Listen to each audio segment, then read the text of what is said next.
I would like to welcome you to the second Hong Kong Ballet Salon series. Last year we did one when Septime and I had a chance to talk about photography, about art, about choreography, and I'm so happy to welcome Septime back to Andante. Now, this second series is about a brand new ballet and a world premiere of Coco Chanel, the life of a fashion icon. And the title of the talk tonight is Succeeding as a Female Choreographer in a Man's World. Here on my side is our guest of honor tonight, Annabelle Lopez Ochoa, the choreographer for Coco Chanel production.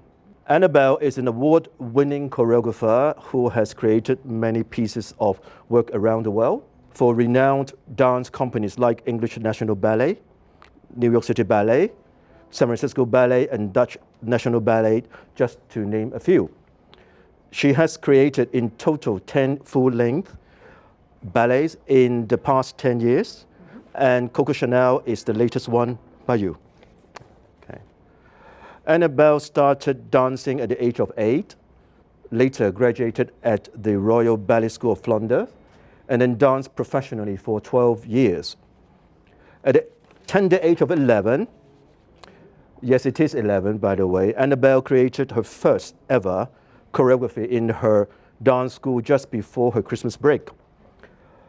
She loved it so much and immediately thought to herself, if I could do this for the rest of my life, I would be the happiest woman on earth. Wow. So since she was 11, Annabelle has created a total of 100 pieces of dance choreographies for 72 dance companies around the world. So far, so right? So far, so good. So we can safely say that Annabelle must be the happiest woman on earth. I am, actually.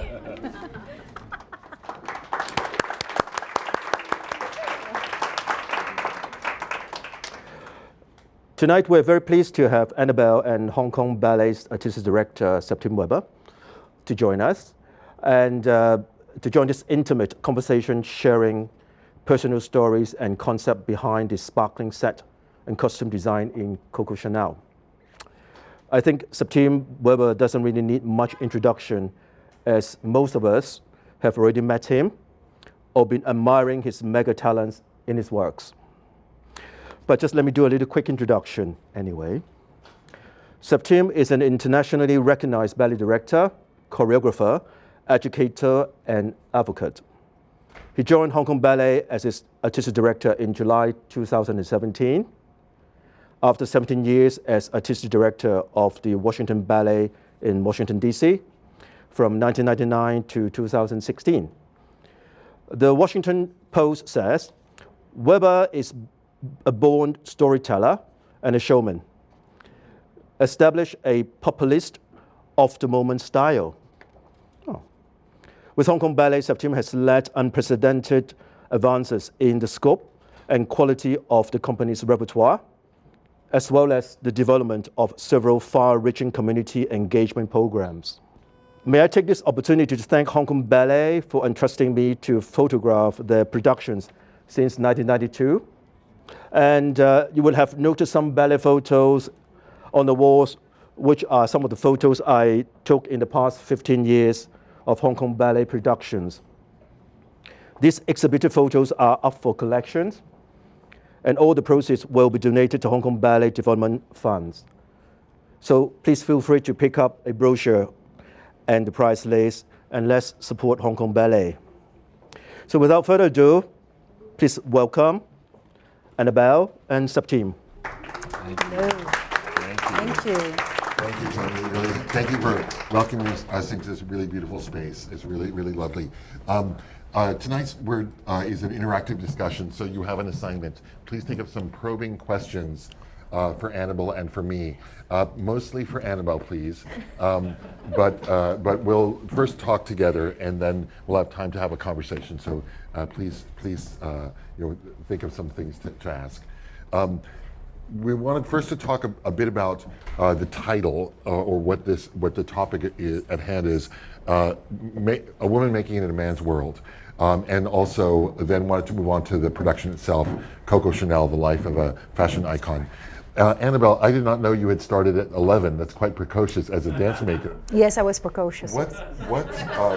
What drew you to dance making? Why? Yeah, what drew you? I didn't decide that day. I was told by my teacher to make a dance, all of us. And that 1 hour that she was gone and let us create felt like 5 minutes. So I realized that time changed and reality changed because you create in your reality. And I fell in love with that. Maybe about the escape. That's interesting. And so fast forward to your performing career in Europe is ending in early 30s, assume. 30, yes. At 30. What drew you to most dancers when they retire become dance teachers, they go to college, they find some other career. What was it about choreographing and how did that go? Tell us about the practical aspects of actually transitioning and becoming and developing a career. So I danced for 12 years because I knew that to become a choreographer, I needed to know what it was to be a dancer. Because creating is not just having your ideas, it's conveying ideas to a group of people. It's understanding the dynamic of the studio. It's understanding what it means to be in pain, to be tired, to be old, to be out of shape, to be overweight. You know, sometimes. Are you talking about me? You know, it's dancers are very sensitive. They're very strong people, but they're also very sensitive. And I needed to know what it was, what it meant to be part of that side of the studio. And so I did it for 12 years, and at some point I was like, nah, I don't want to be on stage anymore. I want to put people on stage. And so it was. So to some degree, your performing career was a kind of vehicle that was like going to university Totally. to be a choreographer. Yes. Good. I'm going to move over here because I know so many people are back here. I feel like you're all looking at my bald spot. So that way we can be a little more opening. Oh, good. I can't see. You should get your eyesight checked, Elaine. Let's talk about being a woman in the ballet world. I think we had a chat on the Star Ferry on the way over here, and something we both know, the ballet world that we entered into, and the ballet world today is the backbone is women. It's really girls and women. But leadership traditionally has been almost exclusively male, and the exceptions prove the rules. Not the educators. In Hong Kong, we're blessed with quite a number of legendary female teachers and some male teachers, but directors of companies and choreographers. These two in the professional world have been dominated by men. Have you found that? And why do you think that is? I think it stems from the education, is that as a young girl, you are asked to be the same. You're asked to fit in that one line of swans, and when you don't, you're an anomaly, you're different, and so you become a problem.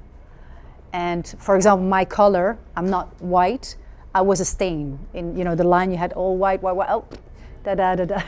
So, and for men, because they're all, there's so little of them, they can be different, and there are not many choreographies in ballet where they have to stand in line. So in their training, they are trained to become more individual from an earlier age. And we are expected until we're 18 and we graduate to fit the mold. And so, yeah. That's interesting. I agree with you. I think the training, intrinsic to the training and to the classical repertoire, is this idea of uniformity of women in the corps de ballet. But I think there's even another level of the way that girls are expected to be, the way you can be a successful 12-year-old in ballet is by being the good little girl, and not just look right, but be right. And ballet's like the last benevolent dictatorship where the person in the front of the room is God, and girls who find their own unique voice young, I think, are at a disadvantage in a way because they express individuality. But because men are unique, there are fewer of them, their individuality is kind of funny or cute or put up with, and there are different body sizes, the heights. There's the ideal physicality of what a woman is supposed to look like in the ballet world that's so prescribed, and a lot more flexibility for men. Did you find when you were growing up, did you find that in ballet school? Definitely. First of all, you learn to be elegant, and with elegance means a way of behaving, physically, verbally. And when somebody that is older than you, you just bow. Now you see it in Downton Abbey and The Crown, but at the time it was real. So yeah, you're trained to behave that way, even if it's not your real self, your authenticity. And you know, I mean, I have that anecdote that I was almost graduated, 17 years old, and we were learning a really old choreography, and it was very awkward. And there was a stages, so the director, the choreographer wasn't there. And I was actually saying a comment like, "Oh my God, this is really awkward." And she turned around and she said, "You, with your big mouth, you're gonna get into trouble in life." And so, yeah, I was scolded for saying something, not that I disrespected the choreography, I just said my opinion, but I was not allowed to voice an opinion. And that's why when you're a young dancer or young choreographers, we have to stand in front of, you know, many dancers, and when we have to learn how to actually voice our ideas and opinions. It is crushed in our education. How are things changing? I mean, the world has been through #MeToo. The world is having a conversation about gender identity right now. Are things, I know you were 30 just about 3 or 4 years ago, so you made those 10 full-length ballets in a 3-year period. I know that's true. What was the experience of you as a woman trying to develop a freelance ballet career, a choreographer career, which we know is really, really challenging? I mean, you're quite unique in the world. And take us through what the atmosphere was like at that time, being a woman, and how it's evolved over the period of time. Well, I think first what has changed is the dances in the studio have changed. So when I was a young choreographer, 30 years old, I was basically choreographing for women and men of my age, or sometimes older. And so what would happen sometimes, especially if the male dancer was older, they would flirt with me. And I'd be like, wait a minute, it's not Saturday night. I mean, this is awkward. I'm asking you to know. So that was weird in the beginning. That's something that would not happen now anymore, because the female choreographer is your leader. She's not just a woman that you can, hit on. That has changed, but I think that the world has not changed.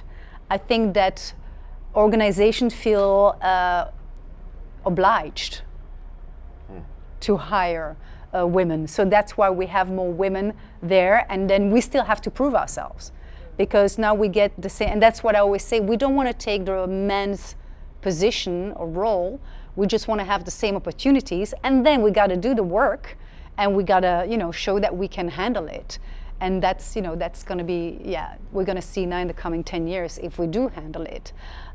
So I'm happy that the opportunities are given because organizations feel obliged, but I don't think that the view has changed of patriarchy. I think that happens when you're at home and your parents are telling your brother that he has to take care of you when you cross the street. It's always the boy that takes care of the little girl. So I think that has to change. Parents have to change. I take an issue with what you just said. Okay. You say that you've been given opportunities because you're a woman, because organizations feel they have. I think that was probably true at a period in your career where women's programs, having an all-women's evening of choreography was, en vogue. But you don't get 10 commissions of full-length ballets from major companies without proving your worth and being the real deal. And we know that you're the real deal. Yeah, I mean, I'm an anomaly. Yeah. I'm a tomboy. I don't look like it, but I could tell by your shoes. Until the age of 8, I was dressed like a boy, and I was sent to ballet by my mom because she wanted me to be elegant. And I wanted to look like my brother, and I would wear his clothes. And so why? I always thought, is that gender dysphoria? Or is it really because I thought that the position that my brother had in the family and in society, I thought that was cool. And I was treated like a girl. So I wanted to be treated equal. Because I really like those clothes. I don't want to wear what you're wearing. So yeah, I think that because that tomboy energy is in me, I always use that when I went to companies. And so I was the no-nonsense girl. So you are no nonsense, and you speak your mind. You're outspoken. You people know what's on your mind. I know that about you. Tell us about #MeToo led right into the pandemic. You know, it's just like a period just before and even during. Did things meaningfully change in terms of like commissions or the volume of women choreographers that were being commissioned? Like, has that changed the ballet world? Yes, it has. There's really has been a shift in terms of diversity, inclusivity. So people of colors, more women being given, bigger productions.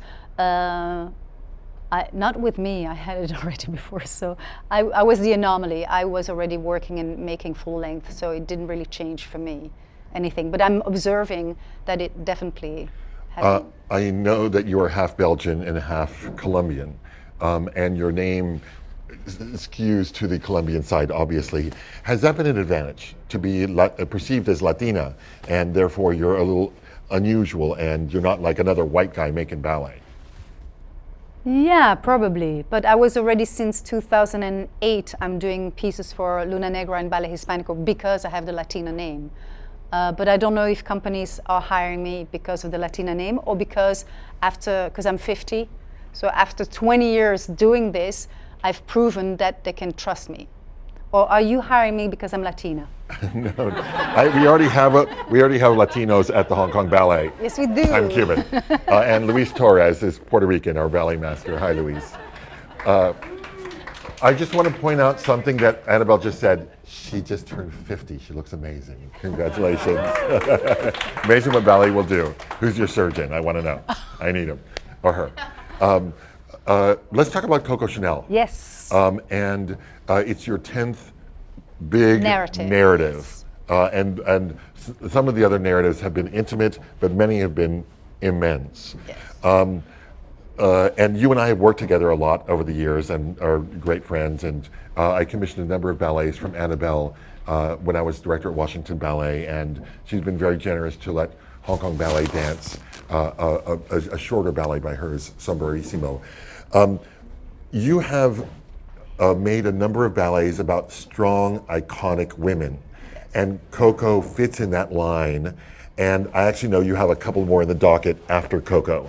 We know that Coco will be your zenith and the best one of all of them. Yes. But can you tell us about where Coco fits in terms of your career, the ballet, in terms of the narratives and. Well, yes, as you're right, I'm doing the list of all these strong, iconic women because I'm really bad at fairy tale ballets. You told me you did a little Red Riding Hood. Oh yeah, it was a very raunchy version of, PG-13. I think that women are interesting, and I would like to give them more layers than what the fairy tales, female characters have. It's like black and white. And I think that, Coco Chanel, Frida Kahlo, Delmira Agostini, or Callas have all these range of layers to survive this man's world and to survive the job, the position, the responsibility of their position in society, in their careers. So it's already so rich that why would I go and read books? just like look at the woman, read about her, and try to understand, because I don't agree with everything that she did, but I do understand her after so much research. So I know you've got some slides. Tell us about the ballet itself and your plans and your point of view and how the piece has developed. We have two acts. We have a white act and a black act. Let me see. Oh, it works. So you see the Chanel sign, and next to it you will see 4 staircases in the shape of the sea. So that's why, the staircase, because, at her shop, she had that staircase with, you know, a mirror, so we wanted that to be on the set. And we decided to have a white act and a black act because we were inspired by the box of number 5, which is a beige white with black lines. So that's why we stay in that. Is it? That's the artistic theme. So I'm inspired by what she said. She has a lot of quotes. And the first quote is like, before you leave the house, look in the mirror and take one thing off. She's right. She likes simplicity. She likes going to her target, you know. And what I like about that as an artist is when I make a piece, it only finishes once I see it on stage. And unfortunately, that's 2 days before the audience comes in. Louise knows that I'm infamous for last-minute changes. And usually, I simplify, I take away, and the dancers go crazy. They hate me for that. And I always tell them, please trust me, sometimes less is so much more. And in the studio, you're so close by that you don't really see your piece. You're just preparing a lot of material, it comes on stage, and there I make it pure. So that has always been something, you know, a quote that appeals to me. For those who know my work, you know I'm the opposite. Like, where can I pack more in? That's why we compliment each other so well. You complete me, or rather I complete you because there's not enough there, so I put more on. So yeah, this is, you know, the poster, and of course it was inspired by a picture, and I decided I didn't want to know who she was. And that's why I covered the eyes, and I just wanted to have that touch of red. That's why. So this is, you know, just a couple of pictures of the first act. We have a string surrounding of curtains, and we have already one of the staircases.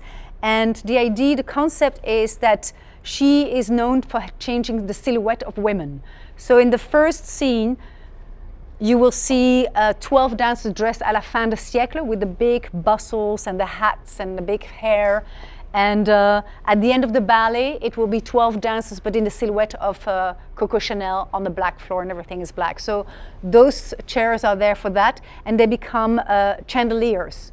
Because a little later, we're going to have them go up in the air, and there's going to be light underneath the chairs. So those mirrors, of course, because we have the mirrors that is so iconic from Chanel's shop, but also we try to see how anecdotal and literal we want it to be, or just keep it as abstract as Chanel tried to be, as, you know, succinct with what she has to say. And we have the same with that. So instead of, we had a window shop. Okay. Hello? Oh yeah, I could feel it. We had, actually the first time we had a window shop, and we decided, no, it's too clear that it's window, it's Chanel. And we had to be careful with the word Chanel on stage because we don't really have the rights. So everything is based, inspired by, but it's not exactly Chanel. So that's why we have those mirrors creating a shop in Deauville. And then we have our 12 seamstresses. We wanted to talk about her empire and how what we don't see behind the fashion is really those people working night and day. Oh my God, there's a few interesting documentary about that world of Chanel and Dior, all these women working on it, and then the designer coming and like ripping it off and start all over again. So that is one of the scenes that we have with those tables, and under those tables they're going to be, they can pull out some fabric that will be all the, you know, the Chanel fabrics. We have the perfume, which is very important, I find, in Chanel. The number 5, I didn't know until I did some research 2 years ago, is actually she went to Grasse and she smelled 1, 2, and the 5th one was the one that she chose. And that's why she called it Chanel number 5. So there are 5 groups, and then she will choose the 5th group. And the men, I'm already telling the ballet, they will open their jackets and there's going to be numbers, and she'll choose a 5. So hopefully, you know, every time I have to see how do I translate a story without words, and I hope that, you know, people can follow it. So that's that. So this is the only costume you're going to see tonight.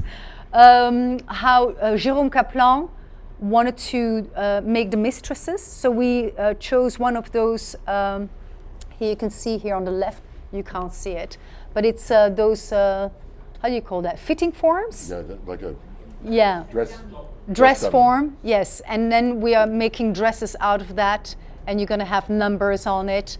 So that's how we try to make it abstract, as opposed to dress them exactly how they're dressed in real life. There are going to be 12 of those. I can't wait to see it. Another quote: a woman doesn't become interesting until she's over 40. Ooh, I hear men laughing.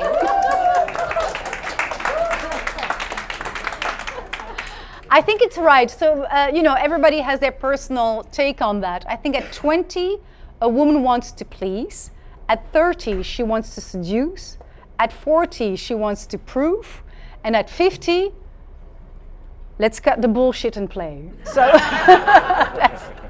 and at 60, I will be telling you what it is, but I'm arriving at 50 and I'm like, you know what? I'm done with, proving, seducing, shop is closed anyway. Now it's time to play. We have 3 minutes left, No, is that she it? said it's been 3 minutes. Okay. Then the black act, yes, it will start very low because she has lost the love of her life, Boy Capel, in a car accident. Unfortunately, the big drama in her life is that she had a lot of men, but no one ever decided to marry her for different reasons.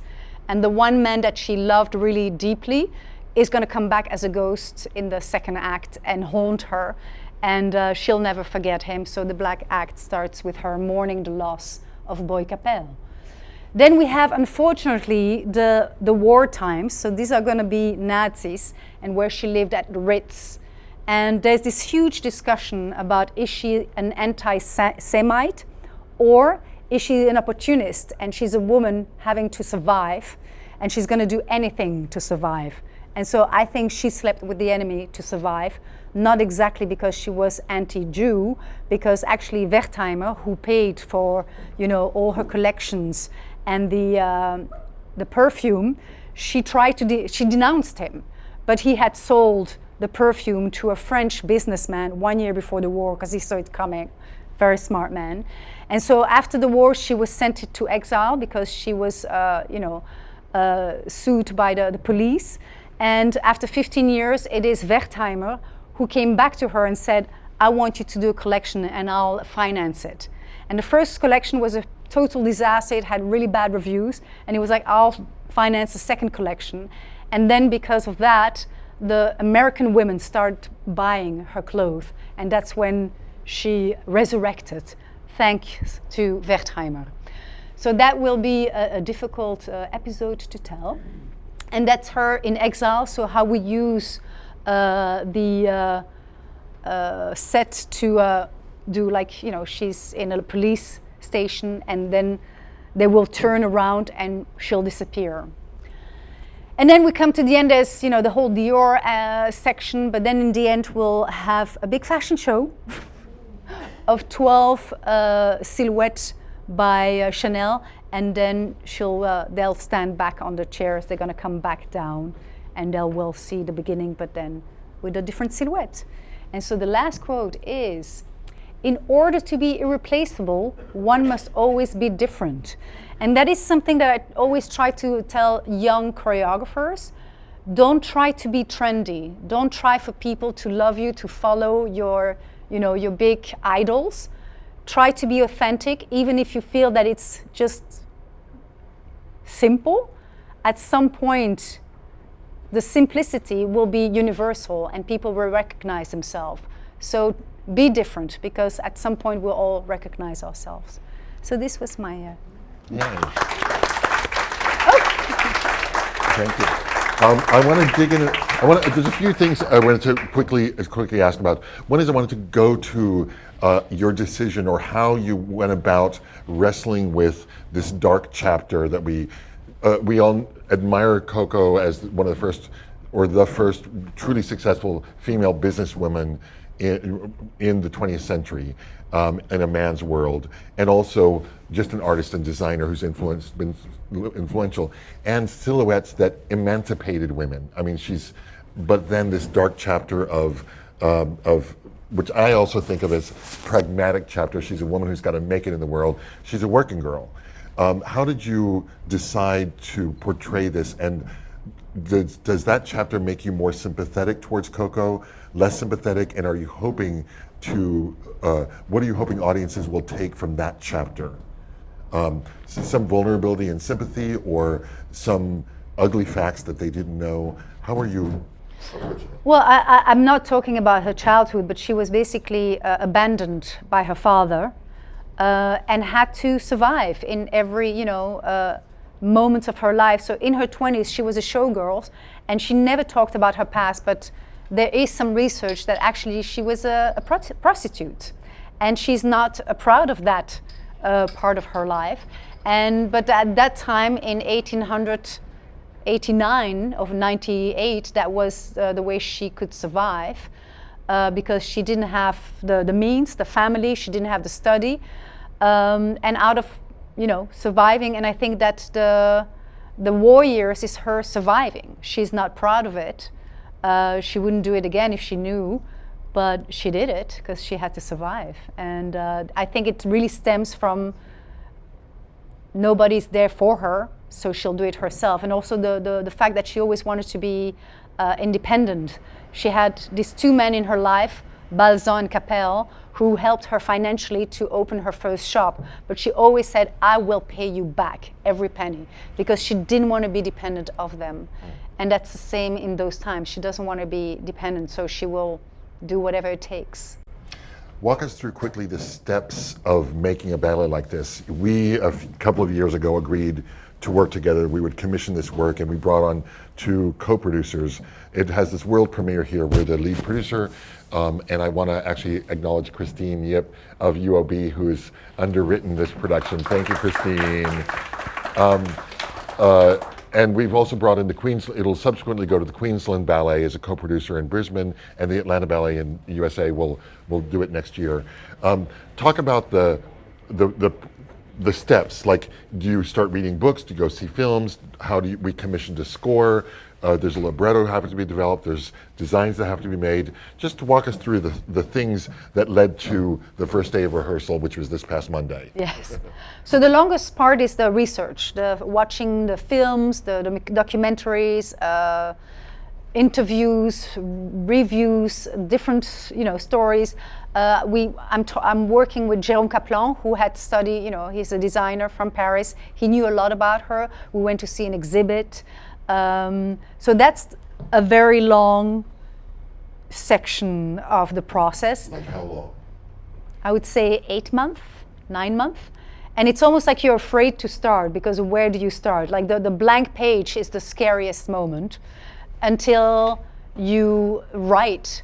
And so, first I talked to my artistic collaborator, Nancy Meckler. She's a theater director in the UK. And then she sends me to write, and I do 3 scenes and I send it to her, and she's always happy when it's only 3 scenes. Then when it's 6, that's when she's not happy. And she's the one really taking care of, are the characters well introduced? How do we know who is who, because we don't know names? So she's very strict about that. I love her for that. She's 82 years old. She's dynamite. And then we go to the costume and set design. Where do we set it? How literal do we want to be? How, what is the concept of the design? Of course, with Chanel, there is a silhouette, but we can't really copy. We have to make slight changes in the design. And then comes the music. And, it's France, so you will hear some French kind of sounding music, Debussy sort of things, but it's all done by Peter Salem. I've worked with Peter and Nancy already on 4 other pieces. And then comes finally, after being postponed twice, comes finally the moment that I get, to do the steps, because I don't make steps at home. I see scenes, I see in my head the energy of a scene and what it has to be, but I don't know which step it's going to be.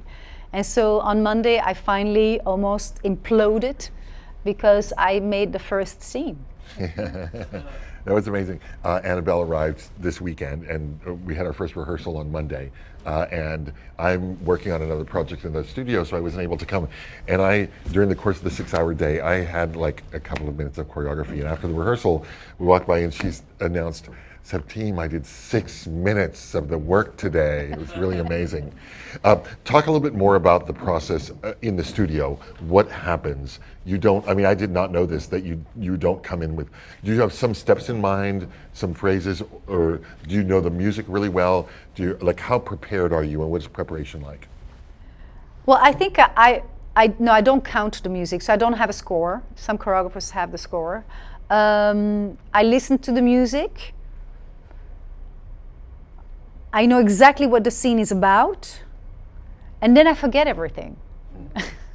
I come to the studio because I have to make it with the people that I have in front of me. They are like clay, and I'm the sculptor. And if the clay is, stiffer, then I'll go that way, So I've realized from doing it so many years that the more I prepare in detail, the more I get the writer's block, because it's never as good as in your head. So I prefer to not be too prepared. And I used to be a choreographer that I would show up steps full out, and I was always disappointed that the dancers couldn't do it like me. And now I try to do step the worst way. So the more clumsy I am, the more I see dancers thinking, I don't want to look like her. And then they like transform into swans, and it's amazing. I should have done that when I was 30 years old. Yeah, I remember, I haven't seen you this week too much, but no, I have shoes on. I just, Probably 10 years ago was the first time that I commissioned work from you, and you were doing everything full out. And I remember seeing you post on social media, kickball change. Yes, you were doing it full out. No, now I really learned that they have to translate ideas of a step, and it's going to be, like high fashion, it's couture. I make it on those people. And what about the structure? So the music is done. Are you how prepared are you? You don't have steps, but surely you've got a structure in mind because you're storytelling. Yes. So I know what scene is, what it is about and how it starts. I just posted that on social media. I always know how a piece starts, and that's it. So I know every scene, I know how they start, and then I'll see what happens that day. And I like to work chronologically, because every scene that you make, you think, oh, it's amazing. And then you put 3 scenes together and you're like, start all over again. So that happened already today, that I had to change an entire duet because it just didn't fit energetically. Sure. So yeah, chronologically is my game. And what kind of dancers are you attracted to? It depends of the piece and the character. So for this, it's a very long life, and it's a working girl that becomes this icon, very high fashion icon.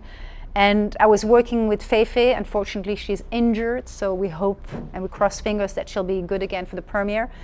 And at the first scene, they were like, sewing. And I was like, I don't believe that you're working in a factory. So we're working on who is that character when she is 18, 19 years old. Then she becomes a showgirl, and she has to be, a prostitute. So what is that? So there were my 2 girls, which was Richie and Feifei, were already too elegant from the beginning. So I had to take that out of their mind and really clarify where they're at in their lifetime, so that at the end you really see the journey of this icon, this businesswoman. Interesting. Luis, come here, please. Ooh. Luis Torres is our ballet master. Some of you have met Luis. Luis, it's actually the 3 Latinos right here, Latinx. Luis, I'll just ask one question, then I'm going to ask if anyone has any questions. Luis is ballet master and assisting Annabelle in creation, but in fact, Luis was a principal dancer with the Washington Ballet, danced for me for many, many years, and got to know Annabelle, and she created a lot of work on Luis for Luis. Some amazing solo work, some amazing partnering work, and some group work. Luis, I want to ask you, not from a ballet master perspective, but from a dancer perspective, what can one expect when working with Annabelle? What is life like as a dancer when you're in an Annabelle ballet? clarity, musicality, inspiration, hard work, but very satisfying, because when you finish the whole process, there's places where you're like, oh my God, I don't know what it is.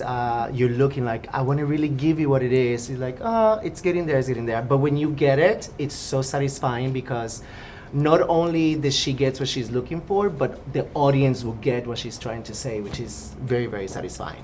Yeah. Nice. And is she hard to please?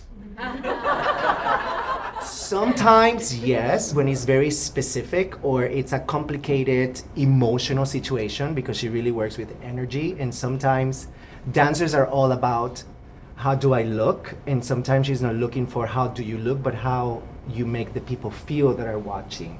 So she's also a balance between what the audience experiencing more than what do you think you look like. And those places sometimes it's hard to please, because emotionally transforming what you look like, it's complicated, especially for young dancers.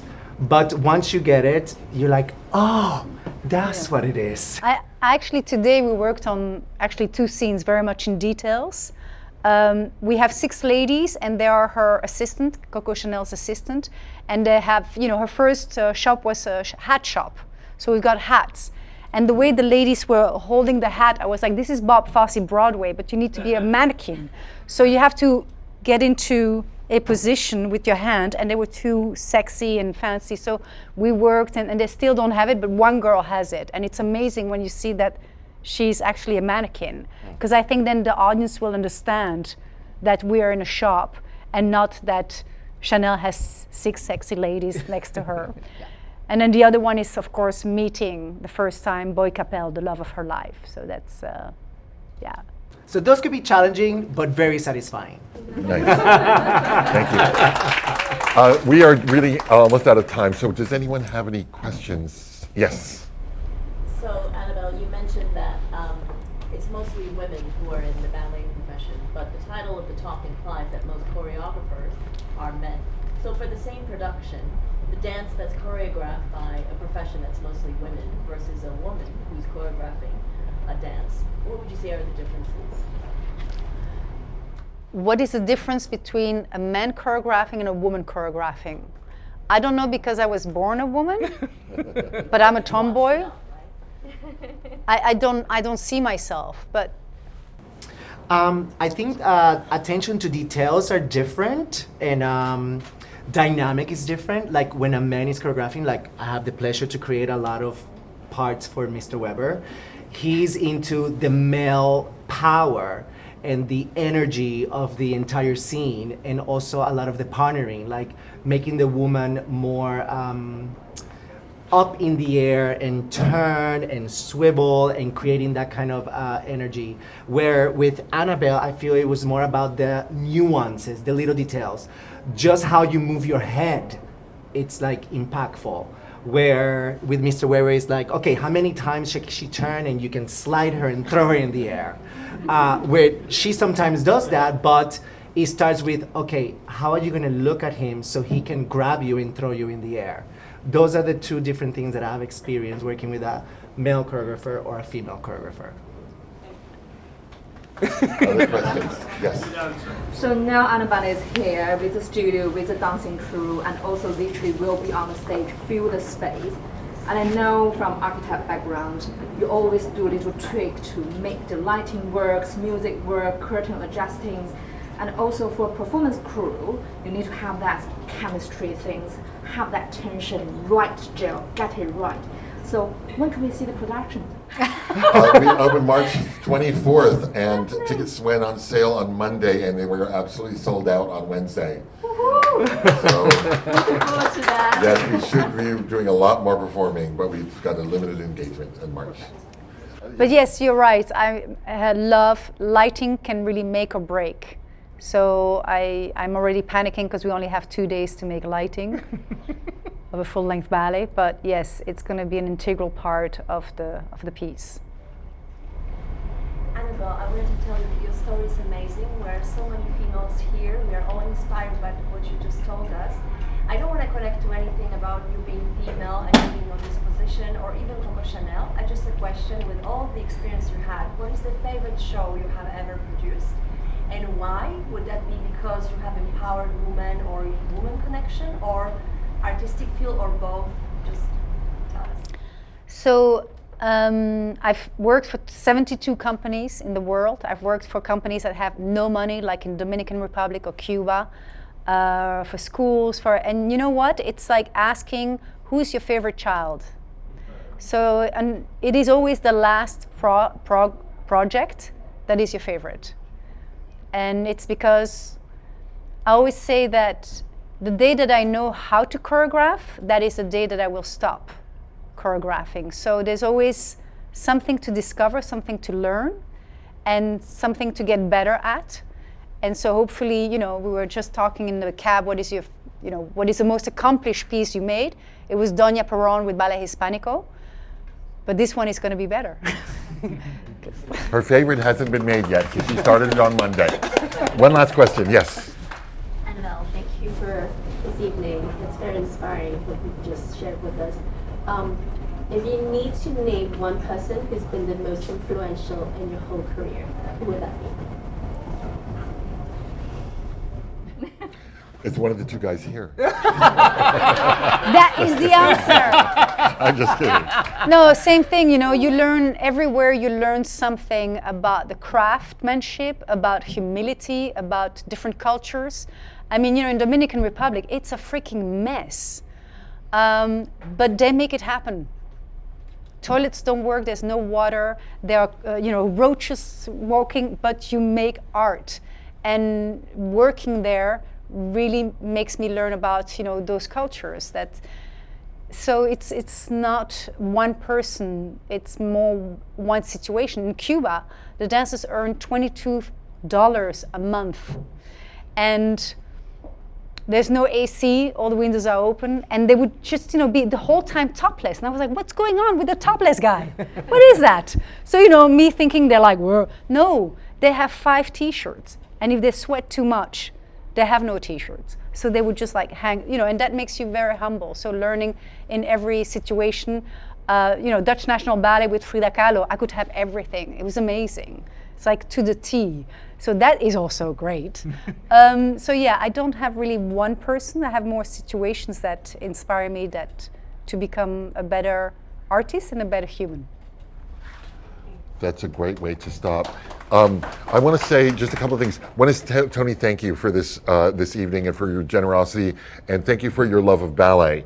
And as Tony mentioned, he is a beautiful dance photographer, and all of these photographs are actually for sale, and the proceeds all go to the Hong Kong Ballet Development Fund. Thank you, Tony. And the Development Fund helps us support new productions like Coco Chanel. So if you're interested, please see one of Tony's staff. Thank you, everyone. See you at the ballet. Thank you.